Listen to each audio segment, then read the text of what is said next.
All right. Hey, everybody. Welcome to another week of PTOM Theater. This week we have a very special guest and a special subject, as many of you have seen if you've been on the internet, like, at all. The 10-year anniversary of Grand Theft Auto 3 is coming up this weekend, I think. It's tomorrow? Tomorrow being Saturday. Yeah. Saturday, October something. I don't know. I don't pay attention to the dates. But because of that, we actually have ex-PSM editor-in-chief Chris Slate here with us today. Welcome, to Chris. discuss Thank you very much. From sort of the insider perspective on Grand Theft Auto's release and sort of the build-up to it, and just sort of, the sort of things that we may not remember, from 10 years ago. So hello, Chris. Welcome to our podcast thing that we do, whatever this is. And thanks for having me. Yeah. Of course. And please fill us with your knowledge about Grand Theft Auto 3 and what that kind of meant 10 years ago. Well, 10 years ago, my biggest memory being in the PSM office at the time was that when we first started getting glimpses of this game, we really didn't know it from anything. I mean, the folks on staff, we were vaguely familiar with with Grand Theft Auto 1 and 2. Right, the top-down. Yeah, obviously very different types of games as far as presentation, which kind of made all the difference in what Grand Theft Auto 3 brought to the table.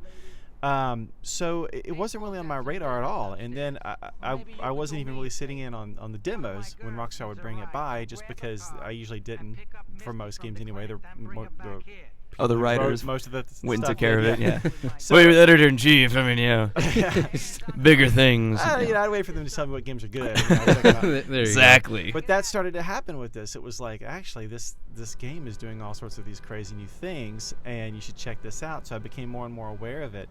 And it really just came out of nowhere. I mean, it really was. One minute you had this kind of cult PC series that very few people knew about, and then Grand Theft Auto 3 came out, and the next day it just blew up and was this phenomenon that everybody had to check out. I think you were telling me yesterday that it was literally like the day before it came out, everyone on staff was kind of like, and then it actually came out, and it was just all of us, like, literally almost overnight. It was like, oh wait, this is it's funny. This is something special. In that same note, I read an interview with Dan Houser, and he was talking about, like, at E3, prior to the launch, like, nobody cared about it then, and then when it hit, all of a sudden it was just like overnight crazy. Everybody loved it. I feel like the impact of this basically the this game establishing open world as a genre, like, just literally defined it. Well, it's almost hard to predict something like that. Like, you kind of can't be aware of something that large at the time. Was that sort of the sense that you guys had? Like, it was sort of difficult to grasp the impact that this would eventually have?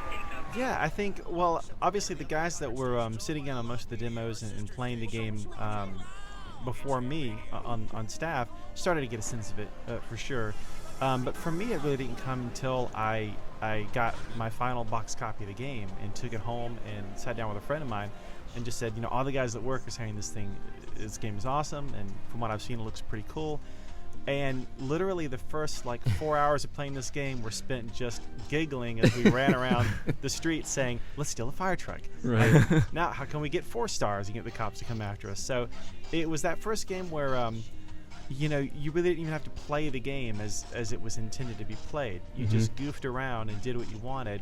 And now that's a fairly common thing. But when GTA 3 came out, it was one of those rare moments kind of in gaming history where the rules were just rewritten, and the fun of learning those new rules was about as much fun as you can hope for from the video game. Right. I mean, awesome. It's kind of a cliche, but I think the term that it's been thrown around as a paradigm shift in gaming, which is really true. I mean, if ever a cliche was earned, I think this is one of those situations. Oh, absolutely. It's funny because the first time I played GTA 3, this was actually the first game I played on my PS2. And Scott, I know I told you this story, how one Christmas my parents got me a PS2, but they didn't buy a game because they didn't think about it. My dad drove me to the video store, which was open on Christmas Day. Nice. I rented Grand Theft Auto 3, so I spent that Christmas just accidentally killing hookers and stealing all kinds of vehicles. Nothing says happy birthday Jesus like a hooker in the trunk. Exactly. And it was just I remember thinking at the time, holy crap, I've never seen anything like this. And it was just insanely fun. Yeah, I remember being really excited for Final Fantasy X. My cousin was like, dude, no, Grand Theft Auto 3. Like, what? I don't know. And then, later on, before I ever purchased it, playing it at friends' houses and, fighting them to get the controller and trying. Yeah. So, yeah, it's, how we doing on time there, Ryan? Well, we got about 25 seconds left. All right. Well, in that case, we should probably go ahead and wrap it up. But thanks again to Chris Slate for being here, who, Absolutely. Former editor-in-chief of PSM, so I'm sure a lot of you guys out there probably remember him very well. But yeah, I think that wraps it up for this week. If you want to discover anything next week or have any comments or anything like that, go ahead and leave them below the video. And as always, subscribe. Check us out on Twitter and Facebook. And we'll catch you guys hookers. See you next week. Next week.